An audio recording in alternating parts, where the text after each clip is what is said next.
we didn't use chemical weapons in World War II. You know, you had someone as despicable as Hitler, who didn't even sink to using chemical weapons.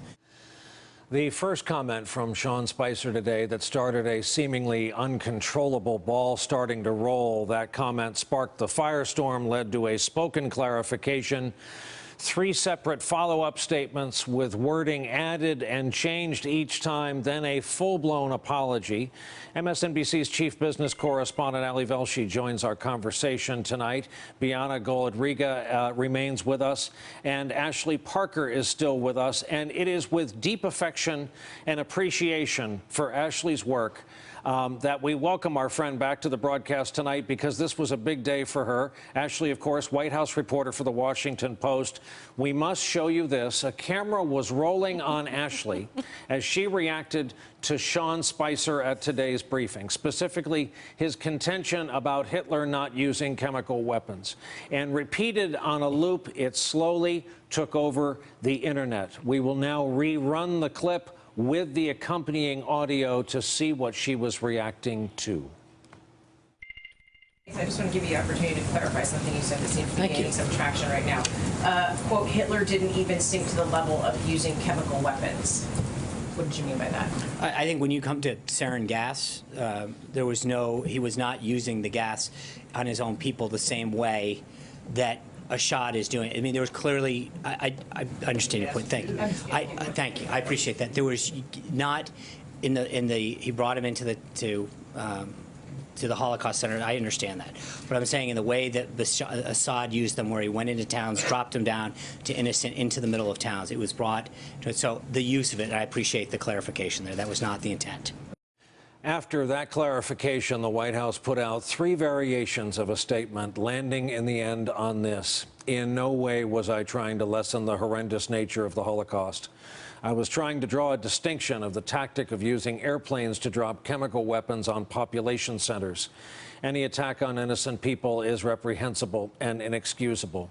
All did not go smoothly. Even after that, however, Spicer went on live with Wolf Blitzer, stressing he wanted to apologize so as not to distract from the president's efforts to destabilize the Middle East. He also told our Peter Alexander the president did not ask him to apologize. Bottom line, just wanted to get a set. You made the clarifications before. You wanted to make it clear exactly what the message was you're trying to deliver. What do you have to say?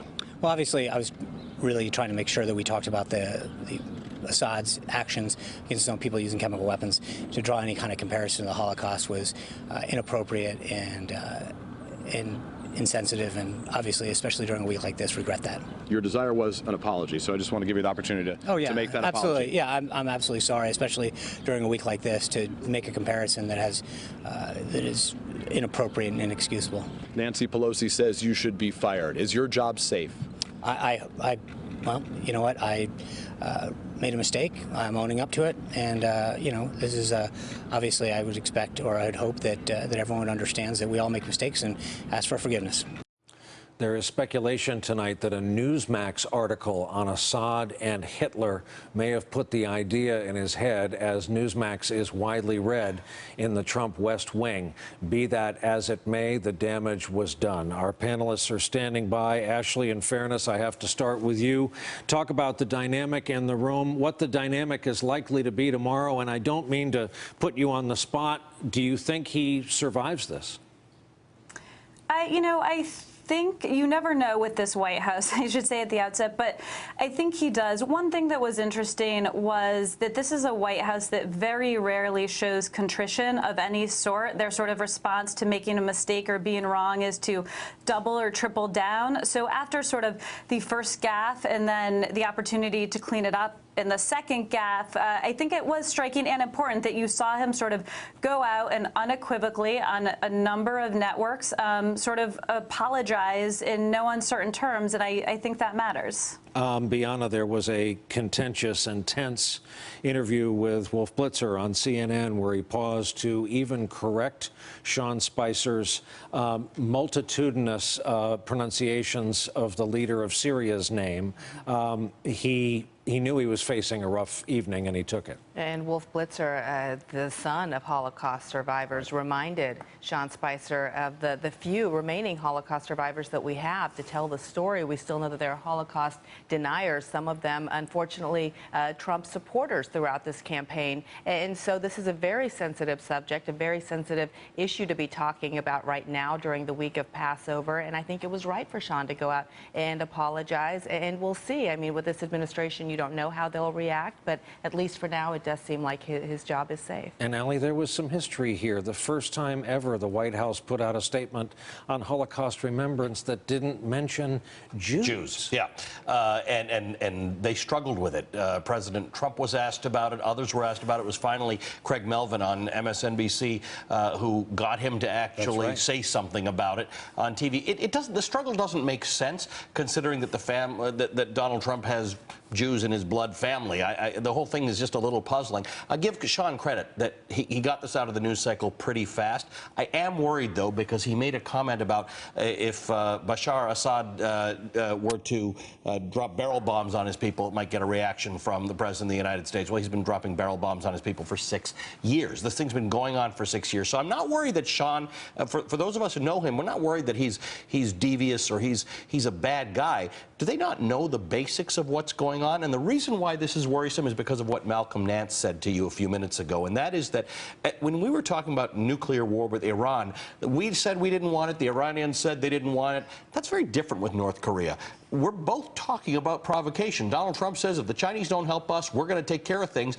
And Kim Jong-un is saying if you provoke us, we'll launch nuclear weapons against you. We may be on the brink of nuclear war. We can't be getting distracted by factual inaccuracies coming out of the White House. And that's the part that worries me. And Ashley, I'll take on the dangerous task of paraphrasing Ryan Lizza, who I heard tonight voicing a criticism from the president on down to the Spicer level that the things one learns on a daily basis in the paper, you kind of absorb it in life. The history we learn over the course of a life are sometimes not evident, and you're covering a kind of new reality there.